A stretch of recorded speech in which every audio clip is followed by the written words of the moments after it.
Step into the art of Poirot, where Agatha Christie's Hercule Poirot masters the craft of mystery. In the dead of night, a scream shatters the elegance of Kingfisher Hill Manor. A locked door, a blooded letter opener, a missing page from a priceless manuscript. Who killed Sir Reginald Thornsby? Was it the nervous heiress, the charming financier, or the secretive scholar? As shadows hide deadly secrets, only one man can unravel the truth. Herc B.T. Chapter 1. The arrival at Kingfisher Hill, the Surrey countryside unfurled before the polished Bentley as it wound its way toward Kingfisher Hill, a Georgian manor that stood like a sentinel amidst rolling lawns and ancient oaks. The late autumn sun, low and golden, cast long shadows across the gravel drive, lending the scene an air of deceptive tranquillity. Captain Arthur Hastings, seated beside his friend Hercule Poirot, felt a familiar stir of anticipation. Poirot, immaculate in his tailored suit, his moustache waxed to perfection, gazed out the window, his grey eyes sharp with quiet observation. They had been invited by Sir Reginald Thornsby, a retired diplomat whose passion for rare books was matched only by his reputation for discretion. The occasion was a weekend gathering to celebrate the engagement of Sir Reginald's niece, Miss Clara Thornsby, to Mr. Lawrence Devereux, a financier whose charm was as notable as his rumoured financial woes. Hastings, ever the romantic, had been intrigued by the invitation, while Poirot's acceptance stemmed from a cryptic note from Sir Reginald. "A matter of delicacy requires your insight, Monsieur Poirot." The manor loomed into view, its ivy-clad facade both grand and faintly forbidding. As the car crunched to a halt, a butler ushered them into a hall adorned with ancestral portraits and polished mahogany. The guest list, as Hastings soon learned, was a carefully curated ensemble. Lady Margaret Thornsby, Sir Reginald's formidable wife, whose sharp tongue was as renowned as her elegance. Dr. Felix Warrender, a family friend and physician with a reserved demeanour. Miss Evelyn Carver, Clara's childhood companion, quiet but watchful. Mr. Rupert Blake, a solicitor whose nervous fidgeting belied his professional poise, and Mrs. Dorothea Lane, a widowed cousin whose love of gossip rivalled her fondness for sherry. A final guest, Mr. Victor Crane, a literary scholar with a hawkish face, had arrived uninvited, claiming a shared interest in Sir Reginald's rare manuscripts. Dinner that evening was a study in contrasts. The dining room, aglow with candlelight, gleamed with silver and crystal, yet an undercurrent of tension rippled beneath the polite conversation. Clara, radiant in a sapphire gown, seemed distracted, her fingers twisting her engagement ring as Lawrence spoke animatedly of London's financial circles. Lady Margaret's barbed remarks, directed at Lawrence's speculative ventures and Victor's dusty tomes, drew tight smiles. Dr. Warrender ate in near silence, his eyes darting to Clara with a physician's concern. Evelyn's gaze lingered on the table, avoiding all, while Rupert's stammer surfaced whenever Sir Reginald mentioned legal matters. Dorothea, flushed with wine, recounted old family scandals with relish. Poirot, seated beside Hastings, observed it all with the precision of a watchmaker. "Mon ami," he murmured as the party rose at 10 o'clock. "This gathering is like a symphony with a false note. The harmony is forced, the smiles strained. Something is amiss at Kingfisher Hill." His eyes gleamed as he adjusted his cufflinks. "The little grey cells, they sense a puzzle forming." As the guests retired, Hastings caught Clara whispering urgently to Evelyn in the corridor, their words inaudible, but their expressions fraught. "Sir, Reginald, retiring to his library, paused to exchange a glance with Victor Crane. A glance, Hastings thought, heavy with unspoken meaning. The manor settled into silence, but Hastings, lying awake, felt the weight of Poirot's words. The stage was set, and the curtain of mystery was about to rise. Chapter 2. The silent scream, the first light of dawn, had barely touched the curtains of Kingfisher Hill, when a scream pierced the manor's stillness at precisely 6:47 a.m. Captain Arthur Hastings, roused from a fitful sleep, threw on his dressing gown and hurried into the corridor. The cry, sharp and anguished, had come from the ground floor. Other doors opened, and footsteps echoed as the guests converged on the source, the library. Hastings reached the heavy oak door first, finding it locked. Clara Thornsby, pale and trembling, stood nearby, her hands pressed to her mouth. "It was Dorothea," she whispered. "She found him." Mrs. Dorothea Lane, her face ashen, leaned against the wall, stammering about blood, so much blood. Lawrence Devereux, dishevelled in a hastily tied robe, pounded on the door, calling for Sir Reginald. Dr. Felix Warrender arrived, his medical bag in hand, and took charge, directing Rupert Blake to fetch the butler with the spare key. When the door swung open, a grim tableau greeted them. Sir Reginald Thornsby lay sprawled across the library's oriental rug, his lifeless eyes staring at the coffered ceiling. A silver letter opener, its handle engraved with the Thornsby crest, protruded from his chest. Blood had seeped into the rug's intricate patterns, forming a dark halo around the body. A shattered teacup lay near the desk, its contents staining the floor, and a faint smell of bitter almonds lingered in the air. Hastings noted the room's heavy curtains were drawn, the windows bolted, and the only key to the door was found in Sir Reginald's pocket. Dr. Warrender knelt beside the body, his fingers probing with clinical precision. "He's been dead some hours," he announced. "Between midnight and 3 a.m., I'd wager. The wound suggests a single forceful blow." Lady Margaret, entering last, let out a stifled gasp but composed herself swiftly, her eyes cold as she surveyed the scene. Evelyn Carver clung to Clara, while Victor Crane hovered near the bookshelves, his face unreadable. Rupert Blake, visibly shaken, muttered about calling the police. By noon, Inspector Japp arrived from London, his familiar gruffness tempered by the gravity of the scene. "A locked-room murder, eh?" he said, scratching his chin as he eyed the body. No sign of forced entry, windows secure, and the key in his pocket. "This one's a devil." Poirot Hercule Poirot, who had entered quietly, stood near the fireplace, his small frame radiating calm authority. His gaze swept the room, lingering on the teacup fragments, a faint smudge of ash on the hearth, and a gap in the bookshelf where a single page from a rare manuscript, Dante's Inferno, was missing. "Mon ami," Poirot said softly to Hastings, "this is no simple crime. The locked door, the broken cup, the missing page, they are pieces of a puzzle. And Hercule Poirot, he does not rest until every piece fits."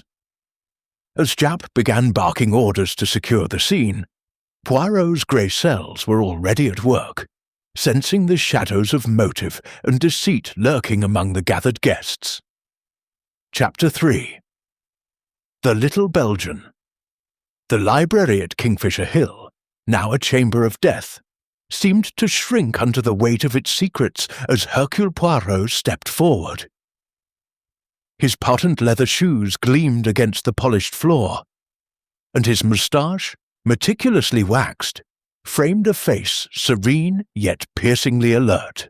Captain Arthur Hastings, standing near the door, marvelled at his friend's composure amidst the chaos.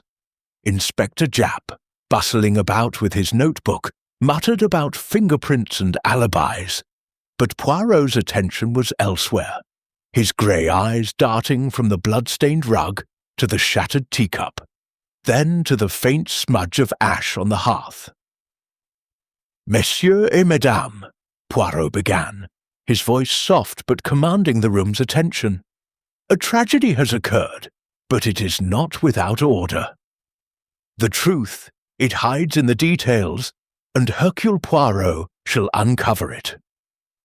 He knelt briefly by Sir Reginald's body, noting the angle of the letter opener and the rigidity of the corpse. "The blow was precise," he murmured to Hastings, "not frenzied, but deliberate." The killer knew their purpose. Japp, impatient, declared the room a crime scene, and ushered the guests to the drawing-room. But Poirot lingered, examining the desk. The missing page from Dante's Inferno intrigued him, as did the teacup's fragments, which lay atop the blood, suggesting they fell after the murder. The ash smudge, he noted, was not from the fireplace's logs, but finer, almost like paper ash. "Curieux," he whispered, pocketing a sample in a handkerchief. In the drawing-room, Poirot began his interviews, his manner courteous but relentless. Clara Thornsby, her face pale as porcelain, insisted she had been asleep in her room by 10:30 p.m., her voice trembling as she clutched her engagement ring. Lawrence Devereux, his charm strained, claimed a headache kept him in his quarters all night. Lady Margaret, her posture rigid, admitted to a solitary walk in the gardens around 11 p.m., her eyes daring anyone to question her. Dr. Felix Warrender, composed but evasive, said he was writing in his study until 1 a.m. Evelyn Carver, barely meeting Poirot's gaze, murmured she had retired early. Rupert Blake, stammering, confirmed he was in his room, reading legal documents. Mrs. Dorothea Lane, still shaken from her discovery, swore she had slept soundly after a glass of sherry. Victor Crane, the scholar, claimed he was in the guest wing, studying notes on Sir Reginald's collection. Each alibi was precise, yet Poirot's keen eyes caught subtleties. Clara's fidgeting hands, Lawrence's overly quick responses, Evelyn's averted gaze, and Victor's ink-stained fingers, which twitched when the missing manuscript page was mentioned. "They all speak the truth," Poirot confided to Hastings as the interviews concluded, "but not the whole truth. There is a thread here, mon ami, and I shall pull it until the tapestry unravels." As the afternoon waned, Poirot returned to the library, sketching a rough map of the room in his notebook. The desk's position, the locked door, the bolted windows, and the hearth's peculiar ash. "The locked room," he told Hastings, "is not a barrier but a clue. Someone wished us to believe it impenetrable, but the little grey cells, they see beyond." With a faint smile, he adjusted his tie and prepared for the next act in the unfolding drama of Kingfisher Hill. Chapter 4. The First Threads. By evening, the atmosphere at Kingfisher Hill had grown taut, like a violin string ready to snap. The guests, confined to the drawing-room under Inspector Japp's watchful eye, exchanged strained glances, their earlier politeness fraying under the weight of suspicion. Hercule Poirot, undeterred by the tension, stood before the grand fireplace, his small frame commanding attention, as he tapped a pencil against his notebook. "Let us establish the facts, mes amis," he said, his voice clear and measured. "Sir Reginald Thornsby was last seen alive at 10:15 p.m., retiring to his library. The door was locked, the windows bolted, yet by 6:47 a.m. he was dead. Someone entered, struck, and departed. The question is, how?" Inspector Japp, pacing near the window, interjected with a grunt. "The key was in his pocket, Poirot."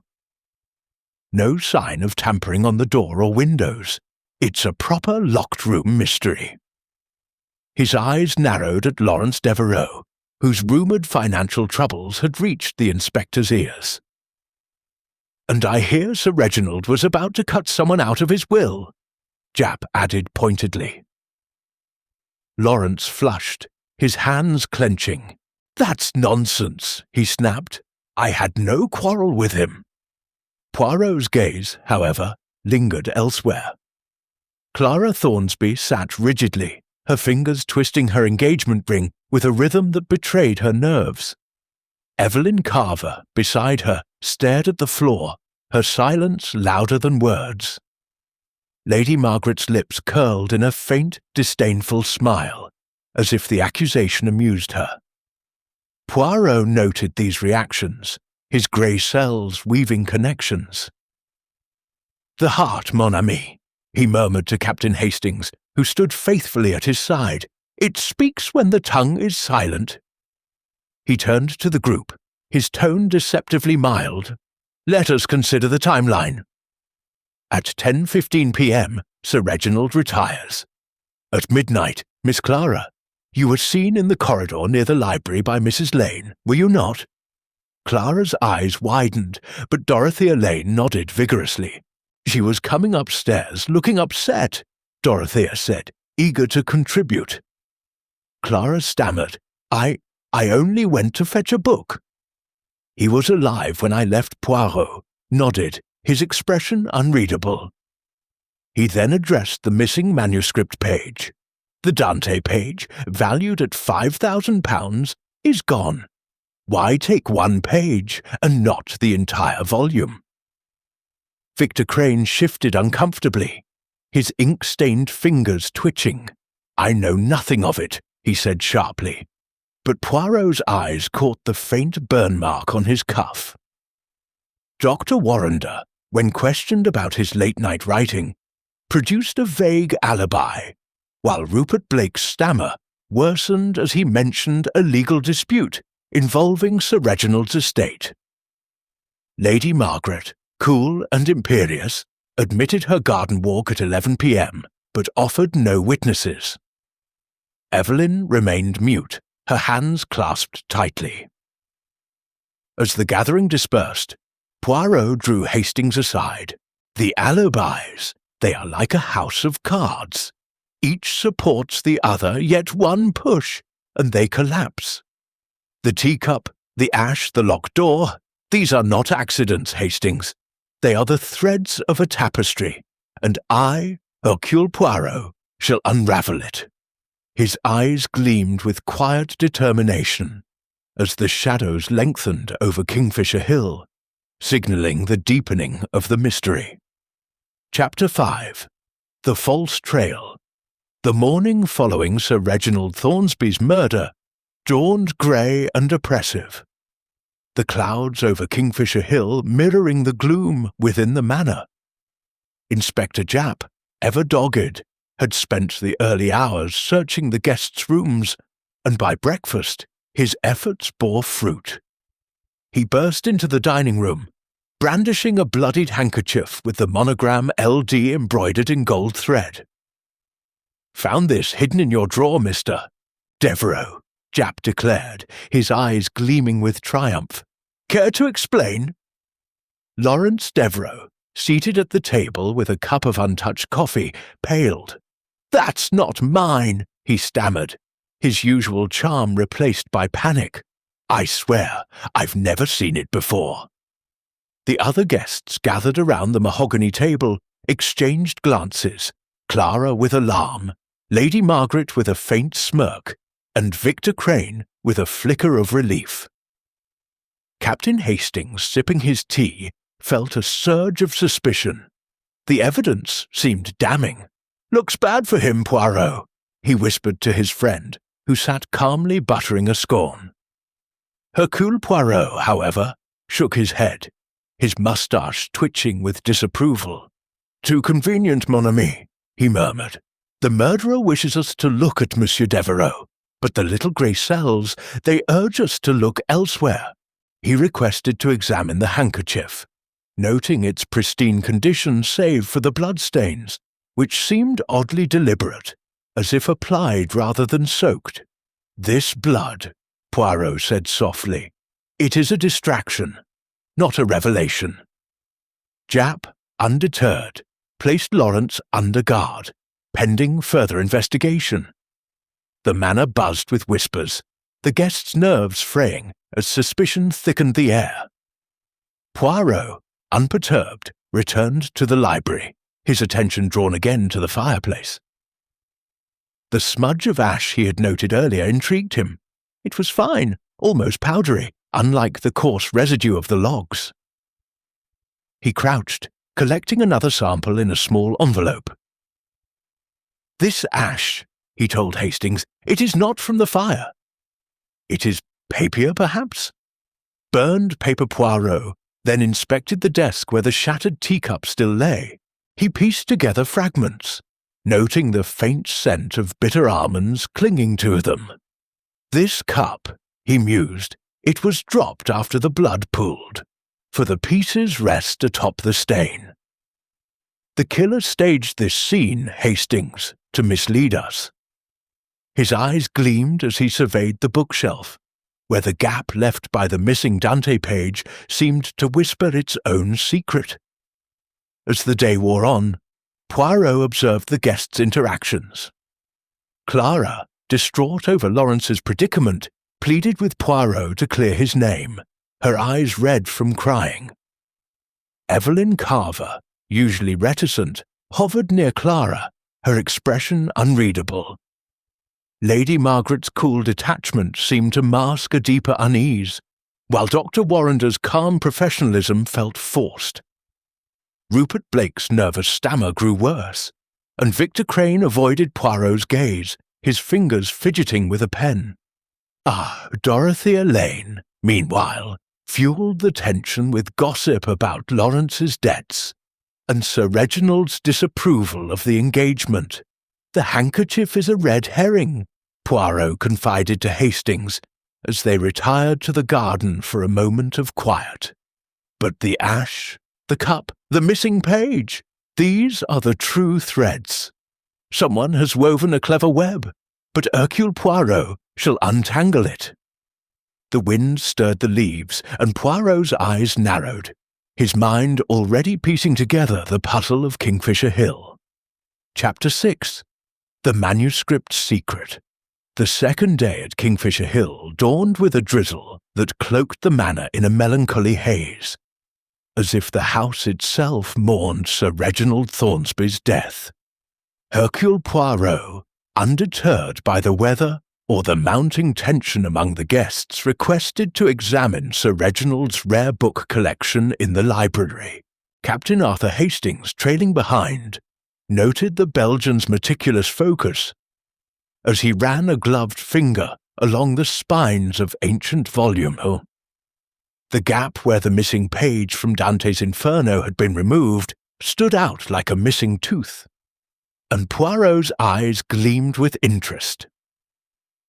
"Mon ami," Poirot said, "this page, valued at £5,000, is not merely a collector's prize.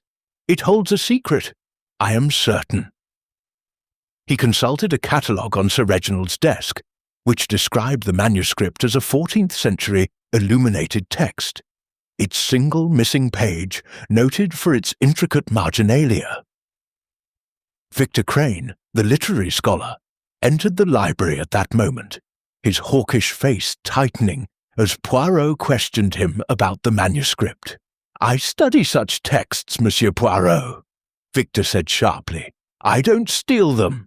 Yet Poirot's gaze lingered on the burn mark on Victor's cuff and the ink stains on his fingers, which seemed fresher than a scholar's usual marks.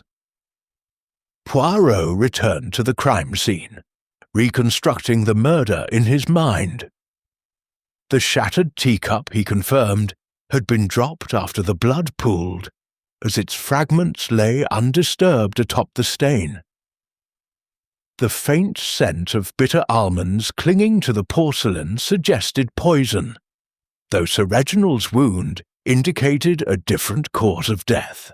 The cup is a misdirection, Poirot told Hastings, but its presence is no accident. The killer wished to confuse the timeline. He then examined the fireplace, where the peculiar ash smudge continued to intrigue him. Using a small brush, he collected more of the fine powdery residue, noting its resemblance to burnt paper. This ash, he mused, may be the key to the missing page.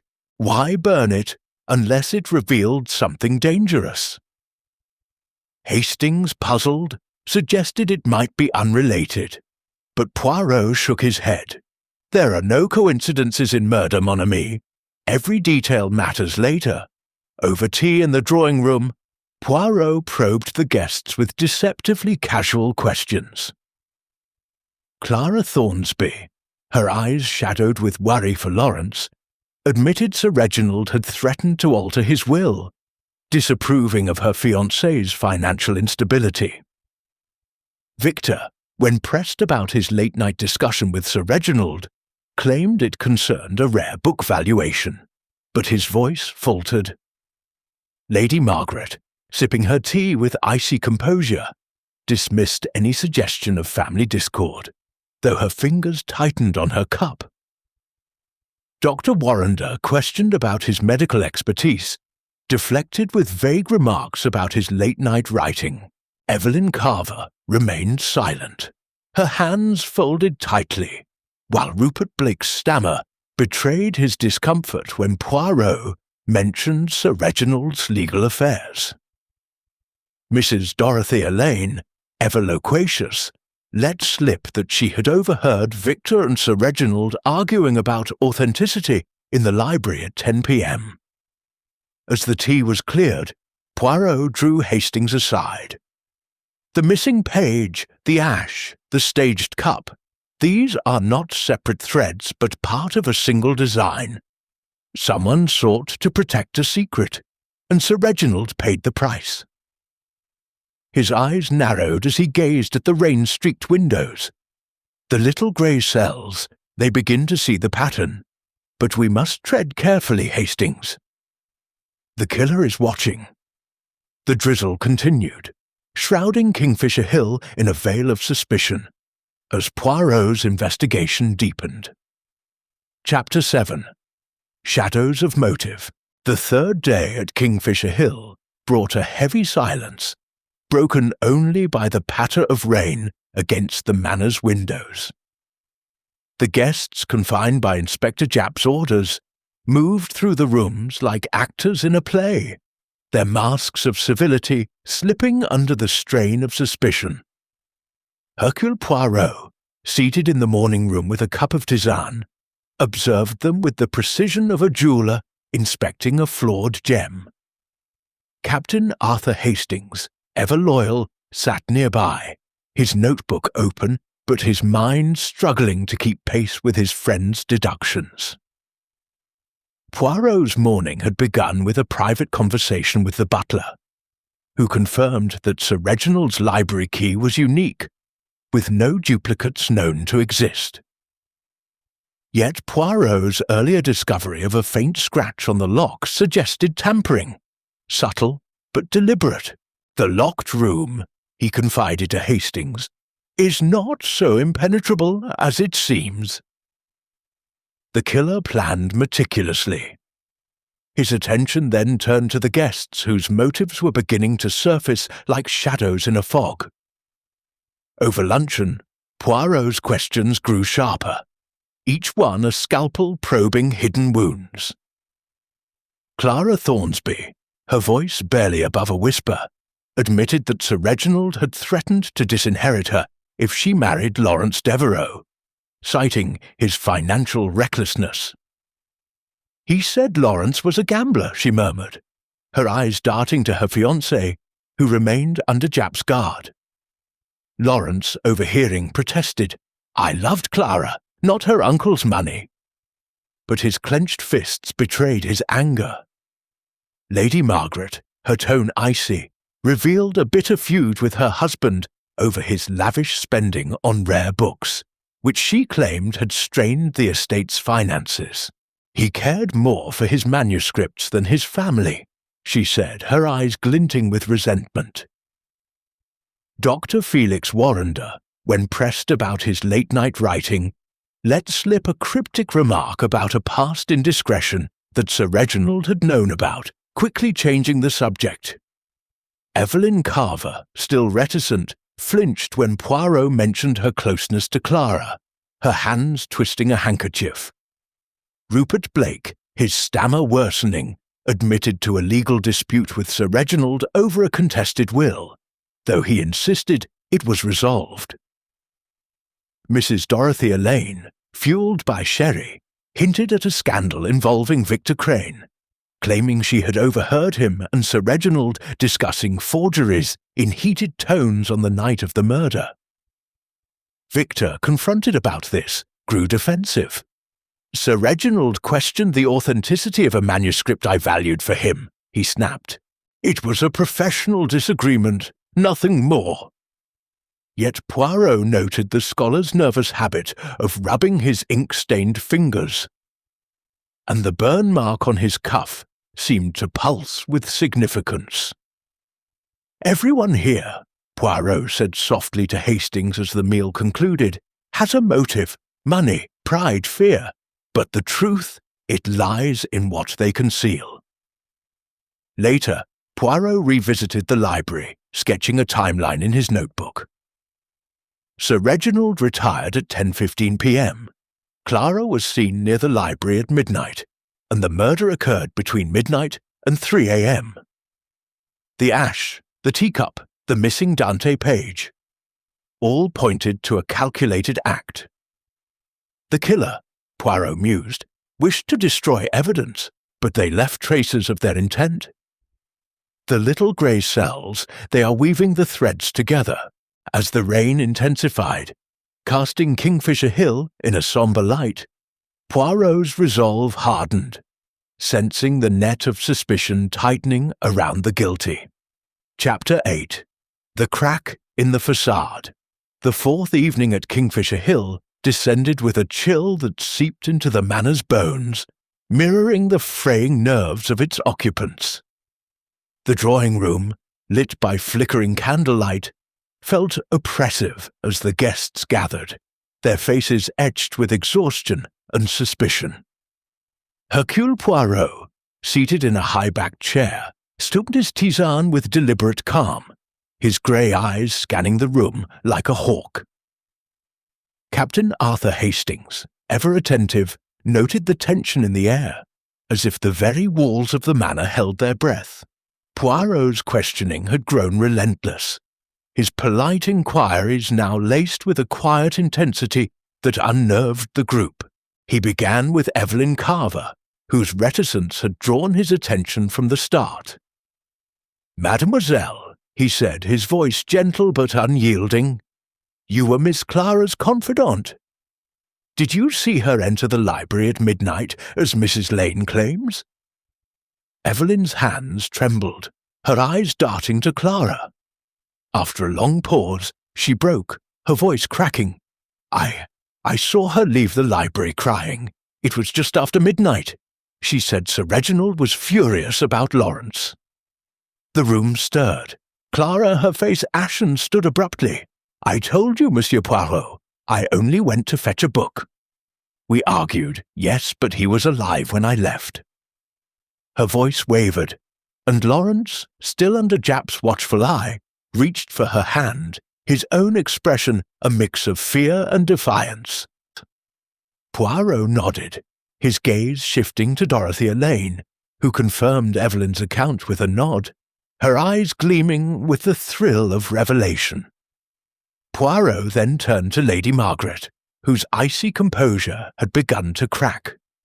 "Madame, your walk in the gardens at 11 p.m. No one saw you. Can you confirm your movements?" Lady Margaret's lips tightened. "I needed air," she said curtly. "I was alone." Her tone dared contradiction, but Poirot merely smiled, noting the faint tremor in her hand. Dr. Warrender, questioned next, grew evasive when Poirot pressed about his past indiscretion. "It was a professional matter, long resolved," he said, but his eyes flickered to the door. Rupert Blake, stammering, admitted to debts that Sir Reginald had refused to settle. His face flushed with shame. Victor Crane, confronted again about his argument with Sir Reginald, insisted it was about manuscript valuation. But Poirot's mention of the burned page caused his hand to jerk, spilling tea. The turning point came when Poirot produced a small envelope containing the ash from the library hearth. "This," he said, holding it aloft, "is not from the fireplace logs." "It is paper, burned to conceal a truth." Victor's face drained of colour, and Evelyn stifled a gasp. Poirot's eyes locked onto each guest, his voice soft but piercing. Someone here knows what the Dante page revealed, and why Sir Reginald had to die. As the group dispersed, shaken by the confrontation, Poirot drew Hastings aside. "The facade cracks, mon ami. Evelyn's confession, Clara's tears, Victor's nerves, these are not the whole truth, but they are pieces of it. The locked door, the ash, the teacup, they point to a mind both cunning and desperate." He adjusted his tie, his mind racing. "Tomorrow we shall set the trap." Outside, the rain had ceased, but the darkness over Kingfisher Hill seemed deeper, as if the manor itself awaited the unmasking of its secrets. Chapter 9. The Trap is Set. The fifth day at Kingfisher Hill dawned with a brittle clarity, the sky scrubbed clean by the previous night's rain. The manor, however, remained cloaked in an invisible shroud of dread, its occupants moving like chess pieces under Hercule Poirot's watchful eye. The little Belgian, his suit immaculate and his moustache a study in precision, stood in the morning room, addressing Captain Arthur Hastings with a gleam of anticipation. "Today, mon ami," he said, "we shall tighten the net. The killer believes they have outwitted Poirot, but they shall learn the folly of such arrogance." Poirot announced a gathering in the library at 8 p.m., his voice carrying a quiet authority that silenced the room. "I shall reveal the truth of Sir Reginald Thornsby's murder," he declared, his eyes sweeping over the assembled guests. Clara, pale and clinging to Lawrence. Lady Margaret, her composure a fragile mask. Dr. Warrender, his hands steady but his gaze uneasy. Evelyn, shrinking into herself. Rupert Blake, fidgeting nervously. Victor Crane, his scholarly facade strained. And Mrs. Dorothea Lane, her curiosity tinged with fear. Inspector Japp, standing by the door, nodded grimly, ready to act on Poirot's signal. Throughout the day, Poirot prepared his trap with meticulous care. He revisited the library, re-examining the scratched lock, the shattered teacup, and the faint ash on the hearth.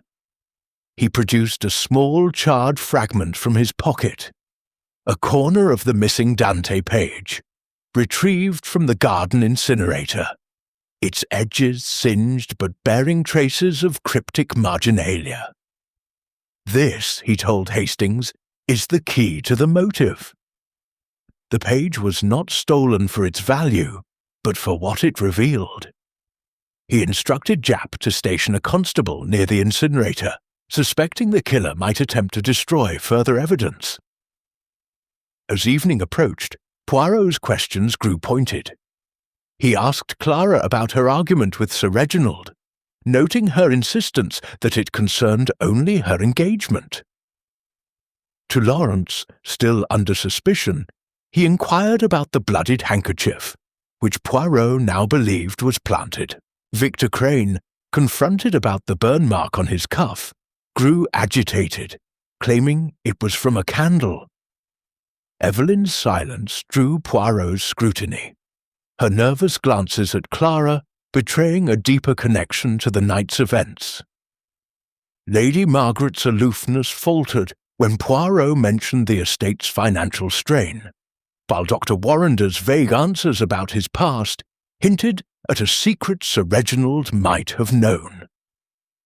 At 8 p.m, the guests assembled in the library, the air thick with tension. Poirot stood before the fireplace, his small frame commanding the room. "Mesdames et messieurs," he began, "a murder has been committed, cunningly planned to appear impossible. A locked room, a missing page, a broken cup, these are not mysteries but messages."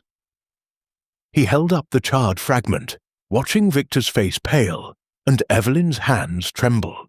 Someone here burned this page to hide a truth Sir Reginald uncovered. Tonight, Hercule Poirot shall name that person he paced, recounting the crime, the letter opener, the staged teacup, the ash from burned paper. The killer entered with a duplicate key, struck Sir Reginald, and locked the door to create the illusion of impossibility. But they left traces, the ash, the scratch, the truth. Japp, positioned near the door, watched the guests' reactions as Poirot's words wove a net of psychological pressure, designed to provoke the guilty into a fatal misstep. The library's shadows deepened, and Kingfisher Hill held its breath, awaiting the unravelling of its darkest secret. Chapter 10. The Unveiling. The library at Kingfisher Hill, bathed in the flickering glow of candelabras, seemed to pulse with anticipation as Hercule Poirot stood before the assembled guests. The clock struck 8:15 p.m., its chimes resonating like a prelude to judgment. Captain Arthur Hastings, seated near the door, felt the weight of the moment, his heart racing as Poirot's calm voice filled the room. Inspector Japp, arms crossed, watched the faces of the suspects: Clara, Lawrence, Lady Margaret, Dr. Warrender, Evelyn, Rupert, Victor and Dorothea, each betraying a flicker of dread. "Mesdames et messieurs," Poirot began, his eyes gleaming with quiet triumph, "the murder of Sir Reginald Thornsby was no crime of passion, but a calculated act to protect a secret. The locked room, the broken teacup, the missing Dante page, these were not riddles but signposts to the truth." He held up the charred fragment of the manuscript, its cryptic marginalia barely visible. This page held a code, a revelation Sir Reginald intended to expose. The killer could not allow it. Poirot paced, his voice measured but relentless. "Let us reconstruct." At 10:15 p.m, Sir Reginald retired to the library. At midnight, Miss Clara visited, arguing about her engagement. She left him alive. Between midnight and 3 a.m, the killer entered using a duplicate key, made earlier, as the scratch on the lock betrays. They struck Sir Reginald with the letter opener, a single precise blow. The teacup, dropped atop the blood, was staged to suggest a struggle.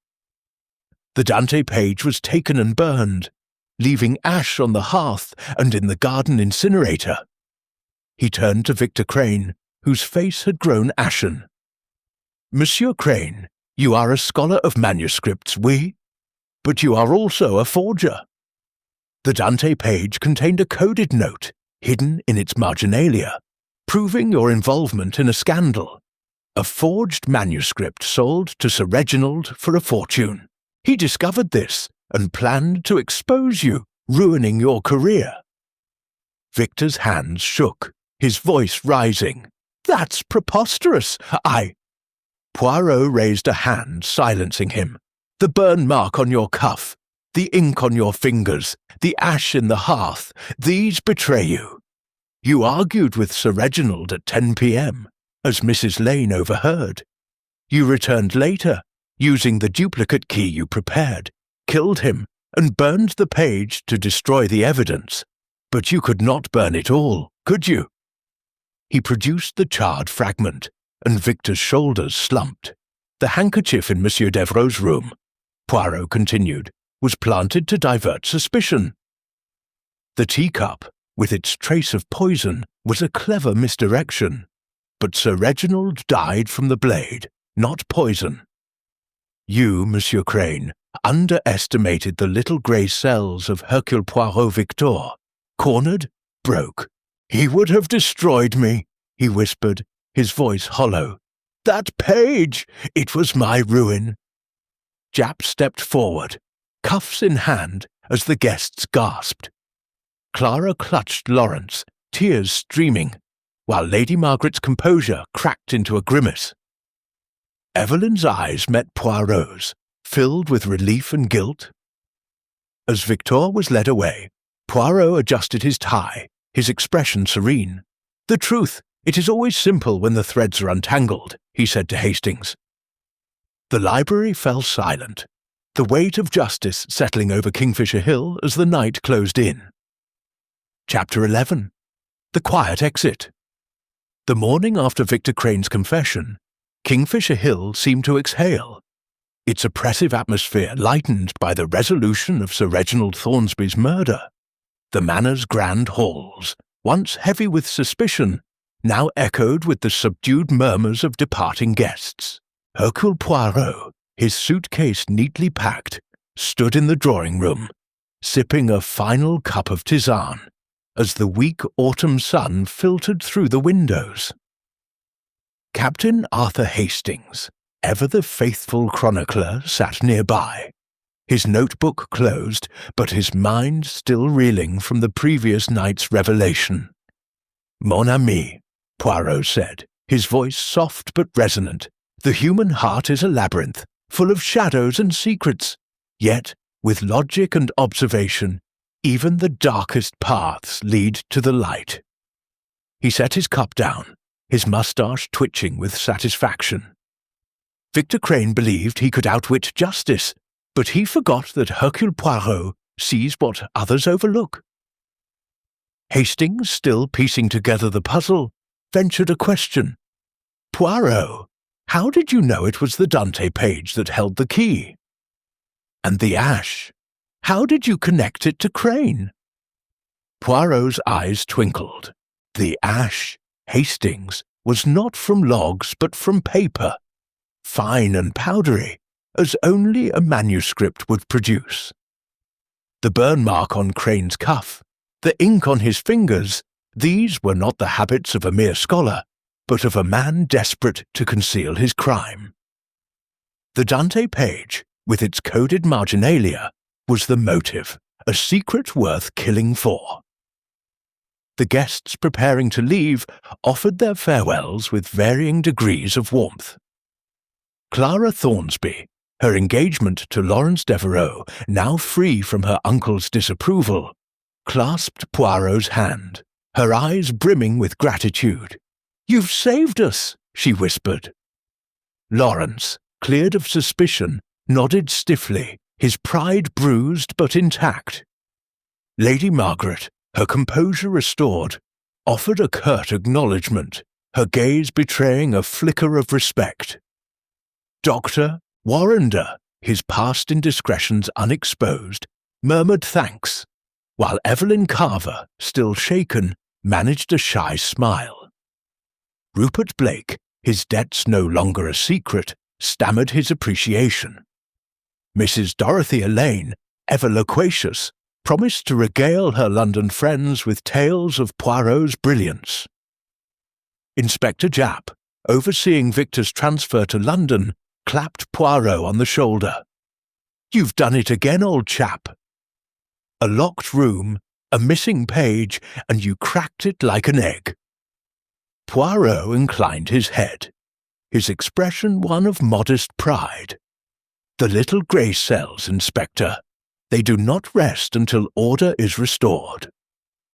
As the Bentley waited to carry them back to London, Poirot paused at the manor's threshold, gazing at the ivy-clad facade. "Kingfisher Hill," he mused. "It is beautiful, but beauty hides many truths. We have uncovered one, and that is enough." He stepped into the car, his small frame radiating quiet triumph. Hastings followed, the weight of the case lifting as the Surrey countryside receded, leaving behind a manor cleansed of its darkest secret. The road stretched ahead, and Poirot, ever the sentinel of justice, was already contemplating the next puzzle that awaited his little grey cells. Chapter 12. The Lingering Echoes.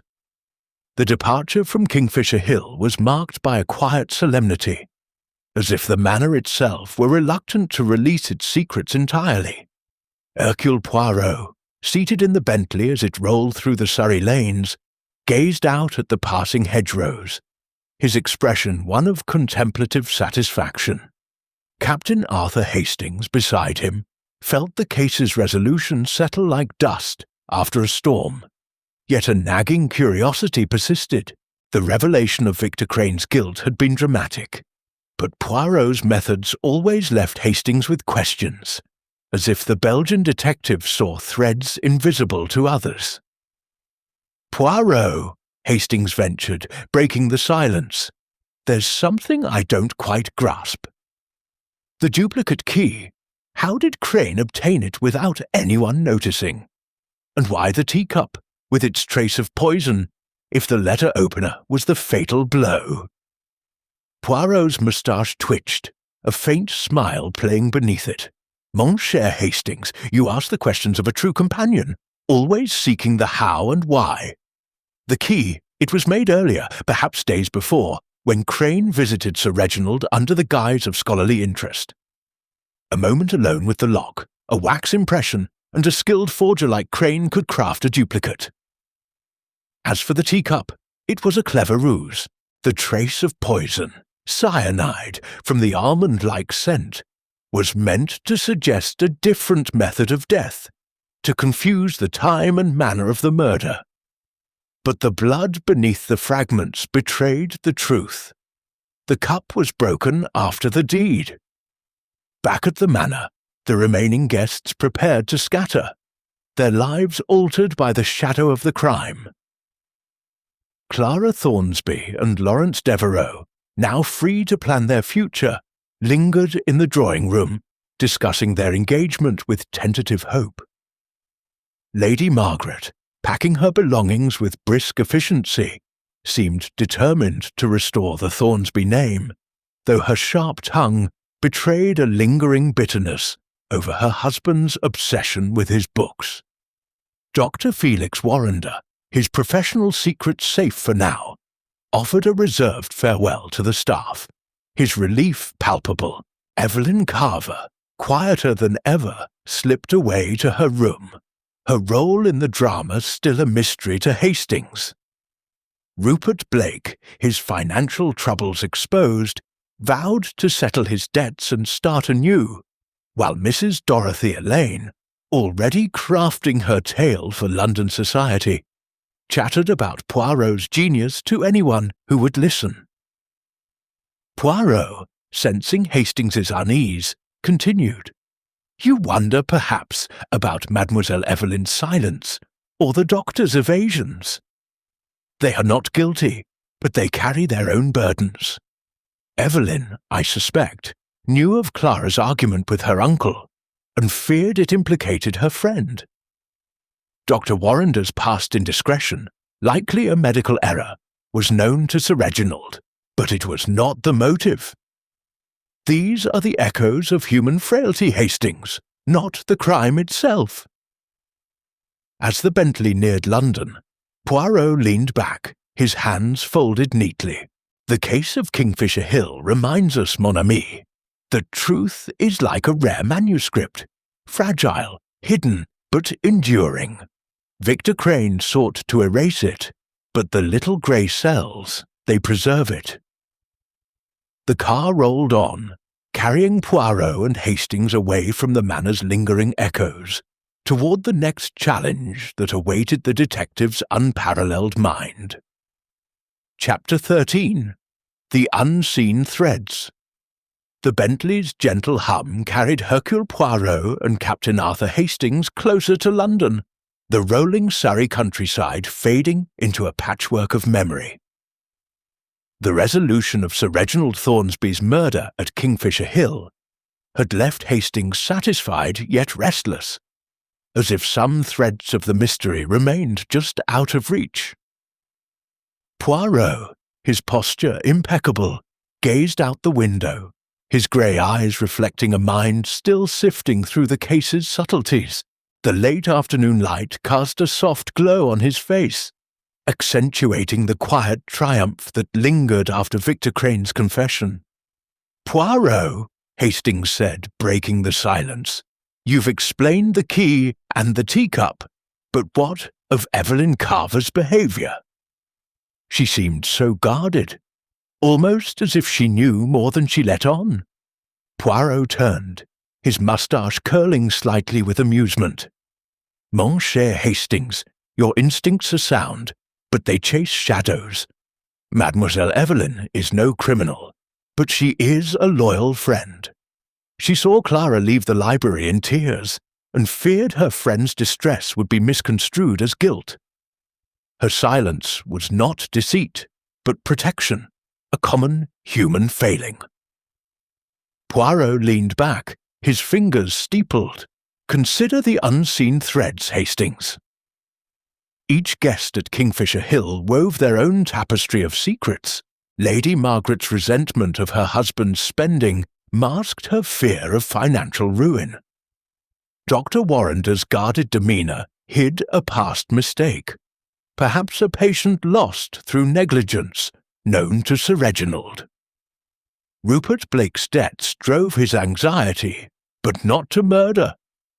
Even Madame Lane's gossip, so tiresome, served to distract from her own loneliness. These threads, they do not lead to the crime, but they obscure it, like dust on a mirror. Hastings frowned, flipping through his mental notes. "And the Dante page, how did you know it held a coded message?" Poirot's eyes gleamed. "The marginalia, Hastings." Sir Reginald's catalogue noted its unusual markings, not mere decoration, but a cipher, likely detailing Crane's forgery. Crane, a scholar of manuscripts, recognized its danger. "He burned it, but the fragment I found in the incinerator confirmed its significance. The ash on the hearth, the burn on his cuff, these were the careless traces of his panic." Back at Kingfisher Hill, the manor was emptying. Clara and Lawrence, their engagement now unburdened, planned a quiet wedding, their gratitude to Poirot unspoken but evident in their clasped hands. Lady Margaret, resuming her role as the estate's matriarch, issued crisp orders to the staff, determined to erase the scandal's stain. Dr. Warrender departed for his practice, his relief tempered by a lingering wariness. Evelyn, finally emerging from her shell, confided to Clara her fear of betrayal, a confession that mended their bond. Rupert Blake, chastened by his exposed debts, vowed reform, while Dorothea Lane's tales of the murder were already growing embellished, destined for London's drawing rooms. As the Bentley crossed into the city's outskirts, Poirot spoke softly. "The case, it is closed, but the human heart remains a puzzle." Victor Crane sought to rewrite his story, but truth, it cannot be burned away. The little grey cells, they see through the dust. Hastings nodded, sensing the weight of Poirot's philosophy. The manor's secrets were laid bare, but its echoes would linger, a testament to the Belgians' unrelenting pursuit of order in a world of chaos. Chapter 14. The Final Reflections, as the Bentley glided into London's bustling streets. The fading light of the autumn evening cast a soft glow over the city, a stark contrast to the shadowed halls of Kingfisher Hill. Hercule Poirot, his hands folded neatly in his lap, sat in contemplative silence, his grey eyes reflecting the satisfaction of a puzzle solved. Captain Arthur Hastings, ever the loyal companion, felt a mix of relief and lingering curiosity, the intricacies of the case still dancing in his mind. The unmasking of Victor Crane had brought justice, but Poirot's methods always left Hastings marvelling at the unseen layers he uncovered. "Poirot," Hastings began, his voice tentative, "you mentioned the cipher in the Dante page, but how did Sir Reginald come to suspect Crane's forgery in the first place? And why did Crane risk everything for one page?" Poirot's moustache twitched, a faint smile betraying his pleasure at the question. "Mon ami, you seek the roots of the crime, and that is good. Sir Reginald, a man of meticulous habits, catalogued his manuscripts with care. He noticed discrepancies in the Dante manuscript's provenance, perhaps a letter from a colleague or a detail in the marginalia that did not align with its claimed age. The coded note, hidden in the page's ornate script, confirmed his suspicions. A record of Crane's dealings with a notorious forger. Crane, knowing exposure would end his career and reputation, acted in desperation. Poirot leaned forward, his voice low. As for the risk, Hastings, it was not the page's monetary value, but its power to destroy. Crane burned it to erase the evidence, but he could not erase the ash, nor the traces of his guilt, the burn on his cuff, the ink on his fingers, the duplicate key. These were the threads that led Hercule Poirot to the truth. In the days following their departure, Kingfisher Hill began to heal, though its scars remained. Clara Thornsby and Lawrence Devereux, their future now unclouded, sent a letter of gratitude to Poirot, their wedding plans modest but hopeful. Lady Margaret, resuming her iron grip on the estate, commissioned a memorial for Sir Reginald, her public stoicism masking private grief. Dr. Felix Warrender returned to his practice, his past indiscretion safe, but his demeanour humbler. Evelyn Carver, freed from her protective silence, found solace in her renewed bond with Clara, their friendship strengthened by shared ordeal. Rupert Blake, chastened, began negotiations to settle his debts, while Mrs. Dorothy Elaine's exaggerated accounts of the murder spread through London salons, each retelling more theatrical than the last. Poirot, gazing out at the city's lights, spoke softly. "The case of Kingfisher Hill, it reminds us, Hastings, that secrets are like shadows. They follow us, but they cannot hide from the light of reason. Each guest played their part, not in the crime, but in the drama of human weakness. The little grey cells, they see not only the act, but the heart behind it." Hastings nodded, struck by the simplicity of Poirot's philosophy amidst the complexity of the case. As the Bentley slowed near Poirot's flat, the detective adjusted his hat, his expression serene. "We return to order, mon ami, but the world, it is never still. Another puzzle awaits, and Hercule Poirot shall be ready." The car stopped, and the two men stepped into the London dusk, the echoes of Kingfisher Hill fading, but never forgotten. Chapter 15. The Order Restored. The London evening wrapped Hercule Poirot and Captain Arthur Hastings in its familiar embrace as they stepped from the Bentley onto the pavement outside Poirot's impeccably kept flat. The clamour of the city, horse-drawn cabs clattering, vendors calling, and the distant hum of progress felt like a return to normalcy after the cloistered tension of Kingfisher Hill. Poirot, his potent leather shoes gleaming under the street lamps, paused to adjust his hat, his grey eyes reflecting a quiet satisfaction. Hastings, carrying his suitcase, felt the weight of the case lift, though questions still lingered in his mind, like embers glowing after a fire. Inside Poirot's orderly sitting room, the detective poured 2 glasses of sirop de cassis, offering one to Hastings with a flourish. "Mon ami," he said, settling into an armchair. "The affair at Kingfisher Hill is concluded, but you, I see, have one final question. Ask, and the little grey cells shall provide clarity." Hastings, warmed by the drink and Poirot's insight, hesitated before speaking. "It's about the others, Clara, Evelyn, even Lady Margaret. They all had secrets, but were any of them closer to the crime than we thought? Could Crane have had an accomplice?" Poirot's moustache twitched with amusement.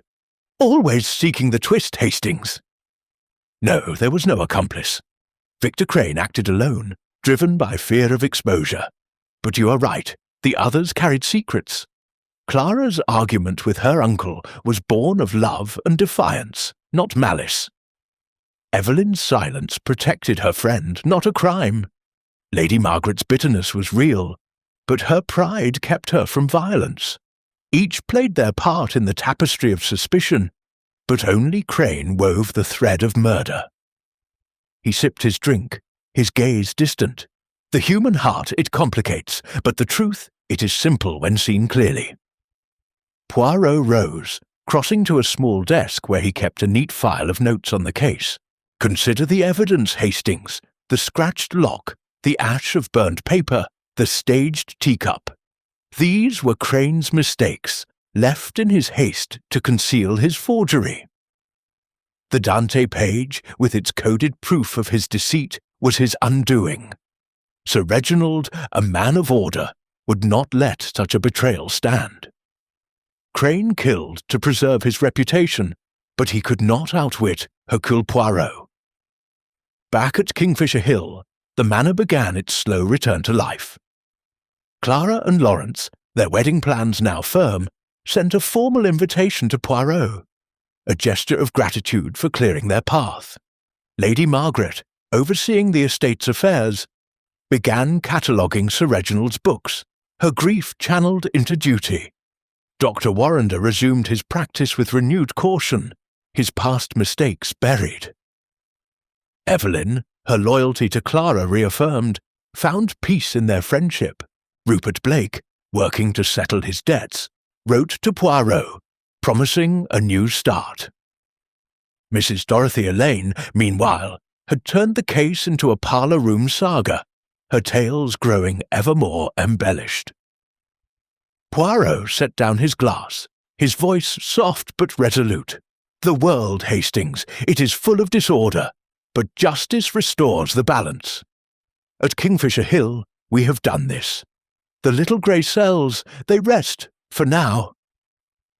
He smiled, a rare warmth breaking through his precision. As Hastings bid him good night, the city hummed outside, oblivious to the triumph of order within the quiet flat. Kingfisher Hill's secrets were laid bare, and Poirot, the guardian of truth, stood ready for the next mystery to challenge his unparalleled mind.